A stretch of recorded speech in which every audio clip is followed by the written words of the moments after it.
Hello everyone, Mike here, and I am doing a behind the frame episode this week. And the image that I've chosen for this week is an image of a young elephant bull that I took in February this year in the Masai Mara. And the reason why I chose this particular image is because a lot of the time when people work in Lightroom, they think that they have to use every single slider to make an adjustment to everything in that image. They also think that they have to use every single special adjustment tool, and this is not the case. So I just want to show you the simplicity of this particular image and what I do to it to make it look a little bit more appealing. So let's go into Lightroom. There we go. Here's this particular image, this young elephant bull. And this particular stance, pretty aggressive elephant bull out in the distance.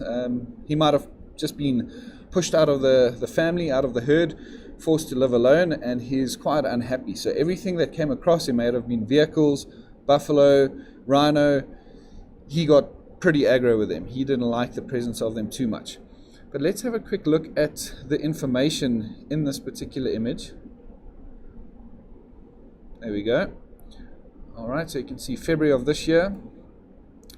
And then looking at the settings, shutter speed of 8,000th of a second, f2.8, and ISO 500. So these are all more than enough. ISO 500, a very bright day, it was mid-morning.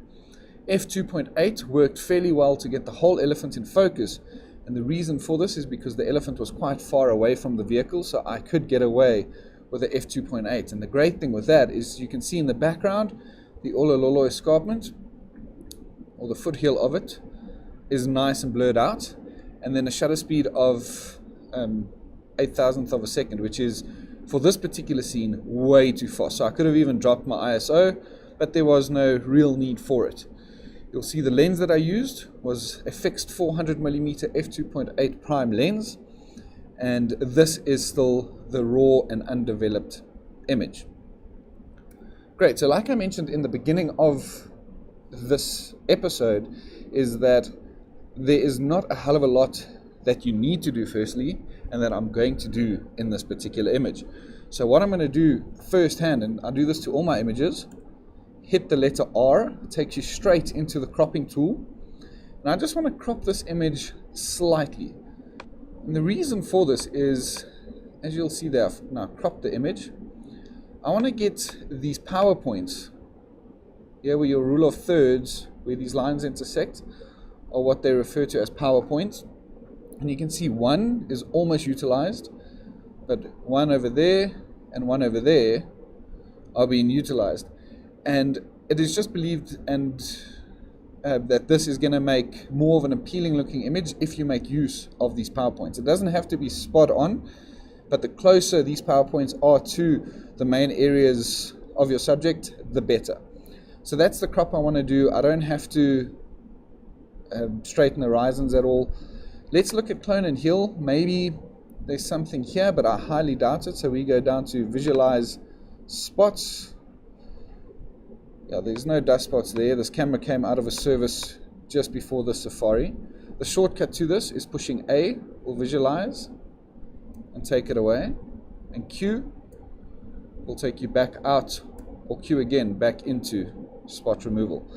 But no spot removal needed here, a nice clean frame.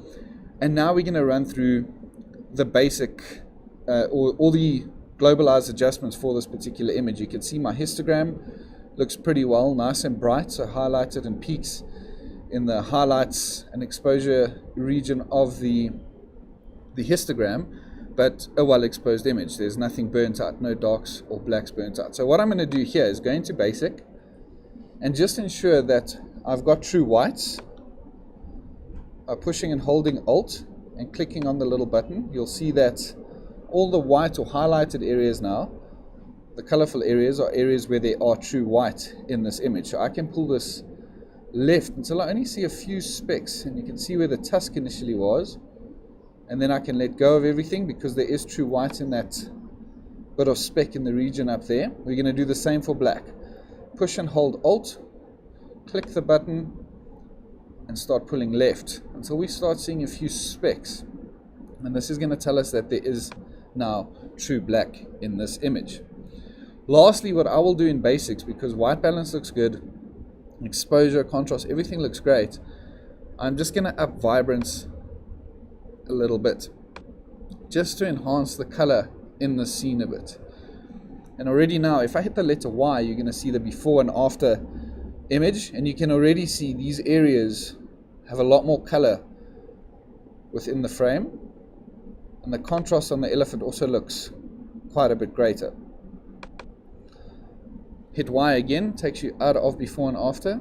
A lot of people tend to work clarity in as a general setting, and for certain images, yes, it does work, because you want that whole scene to be lifted and clarified a little bit. But notice in this area in the back here that we want to keep nice and smooth and bouqueted. If I increase clarity, okay, I'm going extreme now, you can see, yes, it's affecting the elephant, but also lifting that background, which we do not want. I'm going to double click on clarity. Watch that background. Increasing it, you see that? Adds a lot more contrast and sharpness to those edges, which we do not want. So for basic, this is all I'm going to do. Just ensure that there's whites and blacks, and lift vibrance a touch. In tonal curve, what I'm thinking of doing here is maybe just lifting highlights a touch. There we go, it just pops it a little bit and enhances the contrast between this dark elephant and the very light background. Not going to do too much here, maybe take darks to -5, and that is about it. Going to HSL, hue, saturation, luminance. Saturation is how, oh, these are already set, apologize for that.